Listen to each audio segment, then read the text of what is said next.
नमस्कार दोस्तों, यहाँ पर एक नए टॉपिक के साथ जुड़े हैं जो कि यहाँ पर रासायनिक समीकरण हम लोग संतुलित करना सीखेंगे, जो कि कक्षा 10 के विद्यार्थियों के लिए बहुत ही महत्वपूर्ण है। तो कुछ समीकरण हमें दिए गए हैं, तो उन्हें हम संतुलित करेंगे। तो यहाँ पर हम पहला समीकरण देखते हैं कि कॉपर का ऑक्साइड दिया गया है, प्लस कार्बन दिया गया है, एरो और ये कॉपर है, प्लस कार्बन मोनोऑक्साइड है। तो पहले वाले समीकरण में यहाँ पर देखेंगे कि जो हमारा कॉपर है तो ये अभिकारक होता है और एरो के जो दाईं तरफ होता है वह उत्पाद होता है। तो अभिकारक में देखेंगे कॉपर हमारे कितने हैं, 2 हैं। पूरे अभिकारक में एरो के जो बाईं तरफ है ये अभिकारक है और अभिकारक में कॉपर 2 हैं और उत्पाद में कॉपर हमारा एक ही है, ये कार्बन है, ये ऑक्सीजन है। तो संतुलित करने के लिए क्या देखेंगे कि अभिकारक में हमारा कॉपर 2 है और उत्पाद में कॉपर 1 है। तो यहाँ पे कॉपर के आगे हम 2 लगा देंगे, जिससे हमारा क्या हो जाएगा कि कॉपर संतुलित हो जाएगा।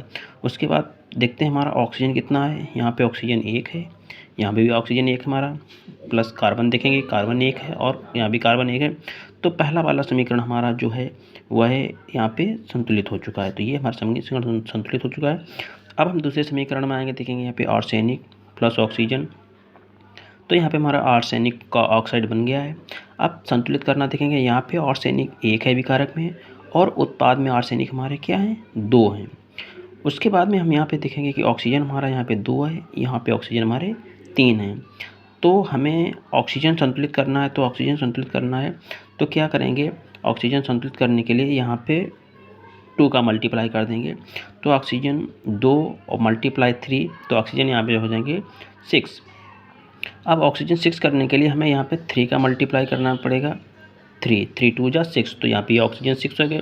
अब आर्सेनिक की बात करते हैं, तो आर्सेनिक 2 2 जा 4, यानी कि 4 आर्सेनिक है। तो इसके आगे आर्सेनिक के आगे हम 4 लगा देंगे, तो ये वाला भी हमारा समीकरण जो है संतुलित हो गया। अब बात करते हैं तीसरे समीकरण में। तो तीसरे समीकरण में देखेंगे कि यहाँ पे CuFeH2 है। तो इसको किस प्रकार से कॉपर पायराइड का जो फार्मूला है वो दिया गया है। अब कॉपर हमारा एक, यहाँ पे कॉपर 2 है, यहाँ पे आयरन 1 है और यहाँ पे आयरन भी 1 है। सल्फ़र 2 है, यहाँ पे हमारा सल्फ़र 1 है। तो समीकरण संतुलित करने के लिए देखेंगे कि यहाँ पे कॉपर 2 हैं, तो हम यहाँ पे 2 कर देंगे, तो कॉपर हमारा संतुलित हो गया।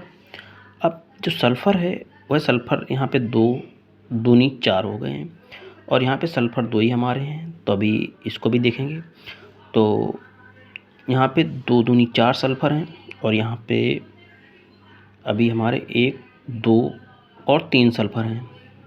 तो हमें क्या करना होगा कि आयरन यहाँ पे जो है 1 ही है और आयरन हमारा यहाँ पे 2 है। तो हमें आयरन संतुलित करने के लिए यहाँ पे 2 का मल्टीप्लाई कर देंगे, क्योंकि आयरन हमारा यहाँ पे देख सकते हैं 2 है, इसके आगे मल्टीप्लाई लगा हुआ, तो आयरन भी 2 हो गया। अब सल्फ़र जो हमारे 2 दूनी 4 हैं, अब सल्फ़र भी देख सकते हैं, सल्फ़र 1, यहाँ पे सल्फ़र ये 2 हैं और एक सल्फ़र ये, तो सल्फ़र कितने हो गए, 4। ऑक्सीजन हमारा 2 है और ऑक्सीजन हमारा यहाँ भी 2 है, तो ये वाला समीकरण भी हमारा संतुलित हो गया। अब चलते हैं अगले वाले समीकरण में कि आयरन का सल्फाइड इधर है, ये ऑक्सीजन है। अब आयरन इधर कितने हैं, 1 आयरन है पूरे अभिकारक में और पूरे उत्पाद में भी 1 आयरन है, तो आयरन अभी संतुलित है। सल्फ़र देख सकते हैं, इस पूरे अभिकारक में 1 सल्फ़र ही है और पूरे उत्पाद में भी सल्फ़र 1 है। और ऑक्सीजन देख सकते हैं कि 2 और 1 3 ऑक्सीजन है और यहाँ पे 2 ऑक्सीजन है, यानी कि ऑक्सीजन यहाँ पे बढ़ाने पड़ेंगे हमें। तो ऑक्सीजन बढ़ाने के लिए क्या करना होगा कि अगर यहाँ पे हम 2 कर दें तो ऑक्सीजन हमारे 4 हो जाएंगे, लेकिन इधर फिर ऑक्सीजन 3 ही रहेंगे। तो इसके लिए हमें क्या करना पड़ेगा कि यदि हम इधर 2 बढ़ाते हैं तो सल्फ़र हमारा 2 हो जाएगा, जब सल्फ़र 2 हो जाएगा तो इधर भी बढ़ाना पड़ेगा, तो आयरन 2 हो जाएगा। तो देखते हैं करके, तो 2 ऑक्सीजन हमने यहाँ पे कर दिए। अब ऑक्सीजन हो गया कितना, 4 ऑक्सीजन हो गया। तो अब यहाँ भी बढ़ाना पड़ेगा, तो हम यहाँ पे बढ़ाते हैं, देखते हैं 2FeO। अब 2 ऑक्सीजन इधर, अब 2 ये 2 2 4 ऑक्सीजन को, लेकिन आयरन यहाँ पे 2 हो गया। जब आयरन 2 हो गया तो यहाँ भी आयरन हम 2 करेंगे। जब 2 आयरन करेंगे तो सल्फ़र भी हमारा 2 हो गया यहाँ पे। जब सल्फ़र 2 हो गया तो यहाँ भी हम सल्फ़र 2 करेंगे। जब सल्फ़र 2 करेंगे तो ऑक्सीजन 2 दूनी 4 और 2 ये 6 ऑक्सीजन हो गया। तो हमें 2 की जगह पे 3 करने के, 3 2 जा 6 होता है, तो हमें इस प्रकार से यहाँ पे 3 कर देना है। तो ये वाला समीकरण भी हमारा संतुलित हो गया। अब अगले वाले समीकरण में चलते हैं कि सिल्वर का सल्फाइड देखते हैं। सिल्वर यहाँ पे हमारे कितने हैं, 2 हैं पूरे विकारक में, इधर सिल्वर 1 है तो इसके आगे भी 2 कर देंगे। अब सिल्वर कितने हो गए, 2 हो गए। अब Cn यानी कि जो साइनाइड है वो कितने हैं, 2 हैं, और यहाँ पे Cn का साइनाइड एक ही है तो यहाँ पे भी हम 2 कर देंगे।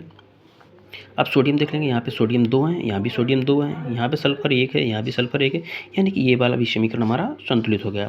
अगले वाले समीकरण में देखेंगे कि यहाँ पे सोडियम 1 है और यहाँ पे भी सोडियम 1 है। हाइड्रोजन यहाँ पे 2 हैं और यहाँ पे हाइड्रोजन 2 और 1 3 है।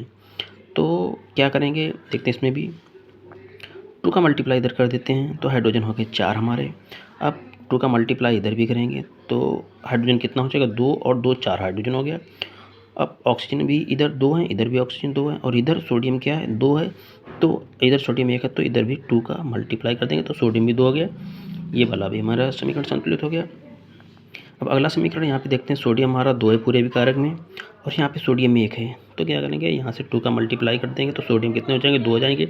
अब हाइड्रोजन देखते हैं, हाइड्रोजन कितना है, 3 2 6 हाइड्रोजन है, तो हाइड्रोजन के आगे हम 3 का मल्टीप्लाई कर देंगे तो ये वाला भी हमारा 3 2 6 हमारा मल्टीप्लाई हो गया, हाइड्रोजन 6 हो गया, तो ये वाला भी हमारा समीकरण जो है संतुलित हो गया।